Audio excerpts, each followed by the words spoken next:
As a South African citizen, you cannot afford to be ignorant on the current affairs and the state of our nation.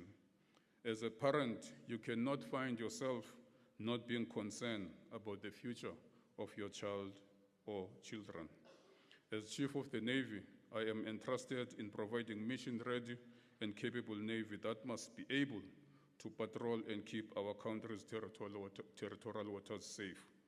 In order for my fellow South Africans to feel safe and enjoy the resources and wealth that is found in our oceans. Let me put it in simple way for ease of understanding for any ordinary South African. The point I want to bring across is that the South African Navy is not just a military force. It is a protector of our sovereignty, our maritime resources, and our citizens. Like what our former president and Commander-in-Chief, Dr. Nelson Rolihlahla Mandela, said during the International Fleet Review conducted in Cape Town on 5th April 1997, and I quote,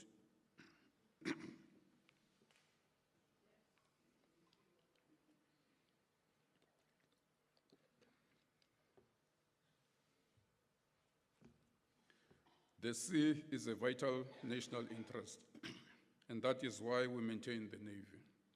As a nation, we believe in the freedom of the seas. That is a matter of national strategic interest. We are a maritime nation trading all over the world. We accept our obligation to combine with other maritime nations to uphold the freedom of the seas and to protect our national interest through naval power," close quote. Ladies and gentlemen, I want us to internalize the fact that our coastline stretches approximately 2,798 kilometers, and that South Africa is a maritime nation. Our country's main trade routes include the maritime route via the Cape of Good Hope with the major ports of Durban and Richards Bay, which are linked by N2 corridor and are vital for both regional and international trade. They handle a wide range of exports and imports, including coal, chrome, crude oil, mineral products, vehicles, foodstuff, and fruits. The other significant ports include Cape Town, Gqeberha, East London, Mossel Bay, and Saldanha. In the same breath, our country is losing in the region of over 6 billion rands annually due to illegal, unregulated, unreported fishing. Unmonitored vessels in our sea pose a risk to the Republic. At any given time, we have over 600 vessels in our territorial waters, of which some are involved in human trafficking, some with illegal fishing, some stealing our minerals, some smuggling weapons, while some polluting our beautiful seas and beaches, but to name but a few. Ladies and gentlemen, we also have to appreciate the fact that 98% of our country's trade volume moves by sea, making it the lifeblood of our international trade. Our maritime trade contributes significantly to our country's economy, with seaborne trade accounting for about 58% of total trade volume. Furthermore, our country's entire ocean economy, which includes maritime transport, is projected to contribute between 4.5 and 4.8% of GDP by 2038. And these projections are made by academia and several organizations such as the International Monetary Fund, the South African Reserve Bank, and various other international bodies and local analysts. What is of concern is that in making these projections, these organizations might be overlooking a crucial element, which speaks to appreciating who and how do we protect our maritime resources of interest. Our Navy is the first line of defense against threats that might emanate from the sea, whether piracy, illicit fishing, or other forms of maritime crimes. Our Navy must keep the critical shipping lanes safe and free so that our economy can prosper. Should or when disaster occurs at sea, our Navy must provide help through search and rescue operations, besides being part of the humanitarian assistance within the country and in the neighboring regions. In order to carry out all these important roles, we must focus on the capability and resources of our Navy. We need to modernize our Navy to match today's complex and dynamic challenges. We need to invest in our Navy because that will also mean we will be investing in our youth. Training and career opportunities in the Navy can inspire a whole new generation of South Africans, providing them with skills and experience that will benefit the nation as a whole. Therefore, ladies and gentlemen, the continuous absence of the Navy at sea is dangerous for our country and any maritime country for that matter. Today, as the country, we are battling the high pollution of illegal immigrants. Our society and the future of our kids is being destroyed by drugs which gets into their hands through the seas. I invite you to read an article which was recently published on the Defense Web titled Opinion, Between Two Oceans and the South African Navy in Crisis, written by Nicholas Gotzel, a member of parliament, who is a member of the Joint Standing Committee on Defense.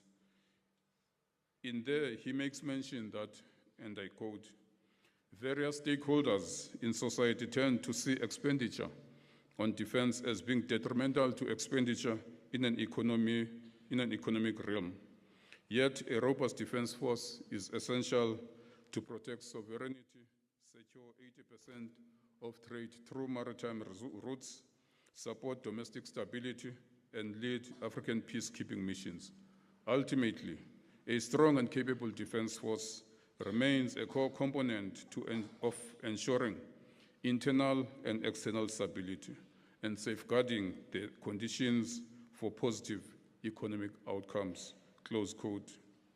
For our cabinet to approve the reduction of the SANDF workforce or strength is actually nothing far from telling us to implement a defense version of what General Mkhwanazi has disclosed in the Madlanga Commission with regards to the closure of the political killing task team. Closing down the SANDF is like having a house without walls, effective CCTV systems, and reaction capability should thieves violate your space uninvited, or buying a car and not taking an insurance, or not having a life cover for yourself and family. Yesterday, I shared with those that attended the Prestige Ball that in the past week, I was in Australia to attend the Indo-Pacific Sea Power Conference 2025. Whilst I was interacting with the chiefs of navies from different maritime countries at the conference, the chief of the Kenyan Navy mentioned that a week before coming to Australia, his Navy caught a ship from East Asia that was carrying a large consignment of drugs, which was destined for Mozambique.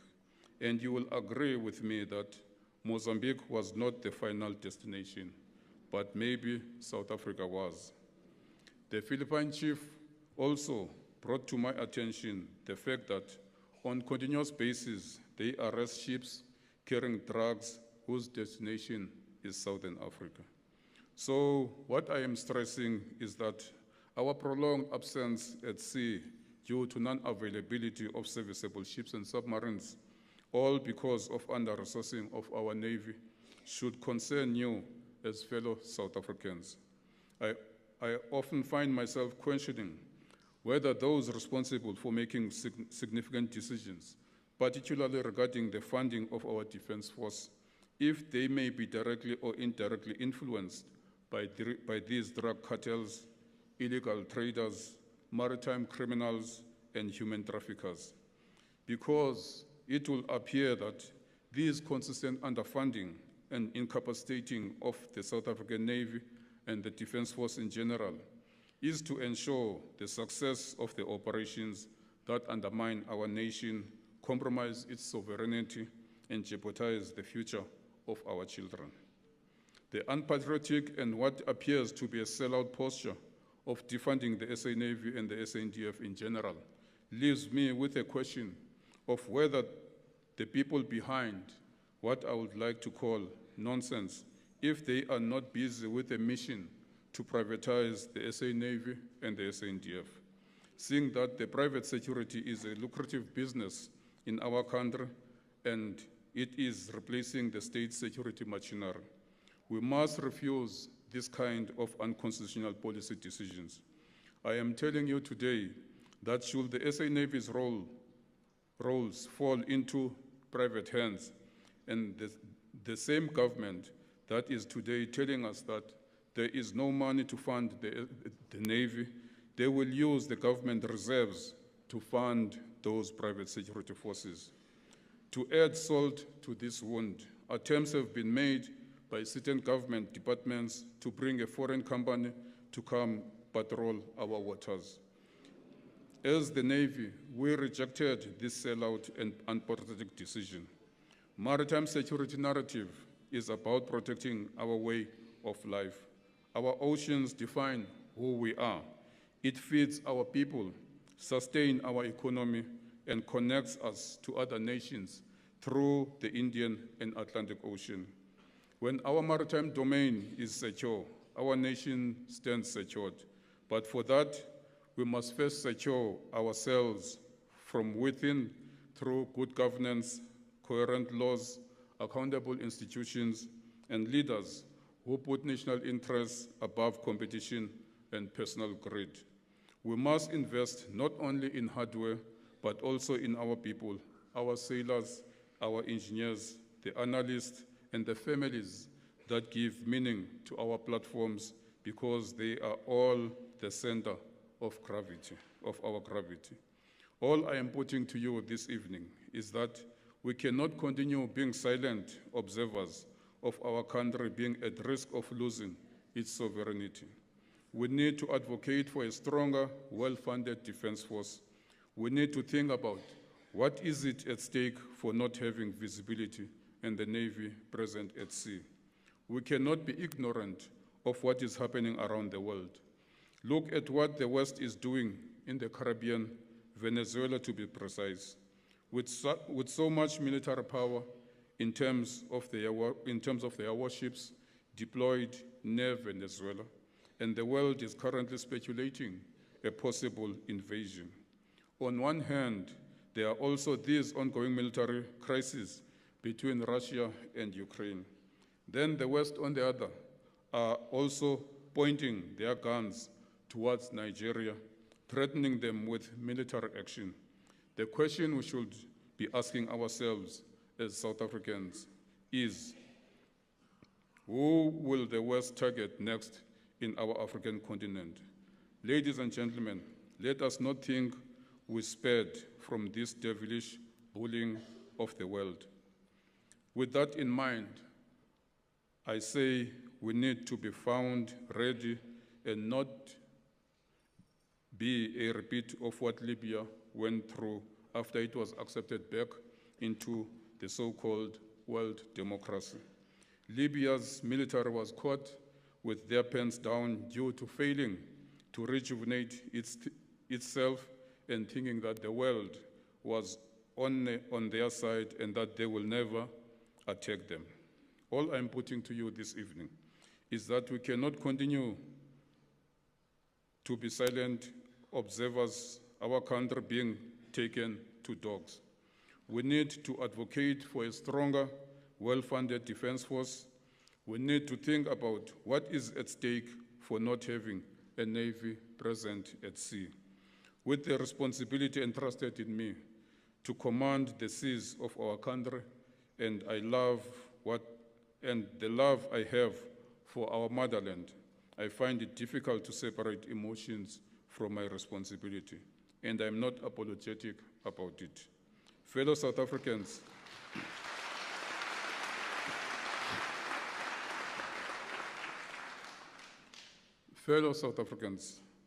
I would like to leave you with those few words to internalize, ponder on when you go to sleep tonight. As you lock your gates and doors in preparation to go to bed, ask yourselves, is our seas safe? Ask yourself if you are comfortable with what is going on in our country. Ask yourselves if the future of your children is in good hands or not.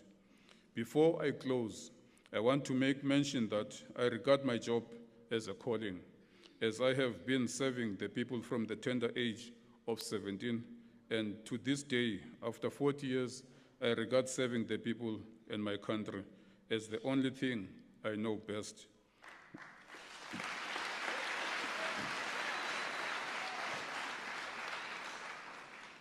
When I made mention last night that I will continue serving my people and country in my next life, should I find a Navy to join on the other side, the program director got me excited when she gave me a report on her quick research that there is indeed a heaven Navy, which I will gladly join.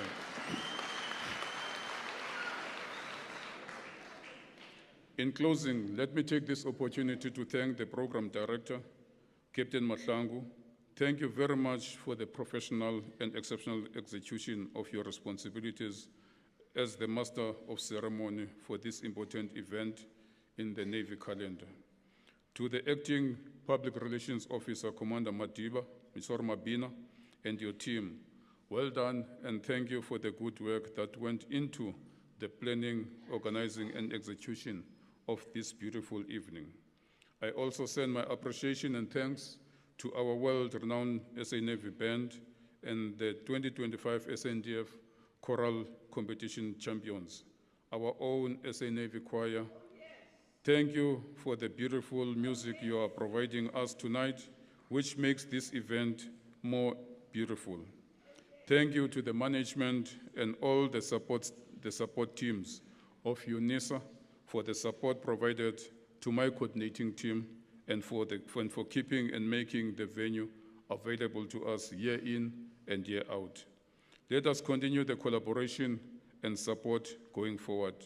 I also want to take a moment to express my heartfelt gratitude to each and every one of you, the guests, for coming out in your numbers and joining us tonight. Your presence has made this gala a truly memorable occasion. I'll also like to thank my close protectors who look after my life and my office staff who bring warmth and comfort to me and also ensure that my family is also having the same warmth and comfort when I leave them behind at home, every time when duty calls. As we approach the festive season, I wish you and your loved ones a joyous and safe holidays. May this bring you peace, happiness, and warmth of family and friendship. Thank you once again for being here tonight. I wish you safe travels back home and all of your planned journeys. I look forward to seeing you all in the new year. Our untouchable music director, Commander Matikizela, and the best choir conductor in the SANDF, our one and only Warrant Officer Twala. Let the music play on and keep us mesmerized with a few more music pieces. Ladies and gentlemen, I thank you very much.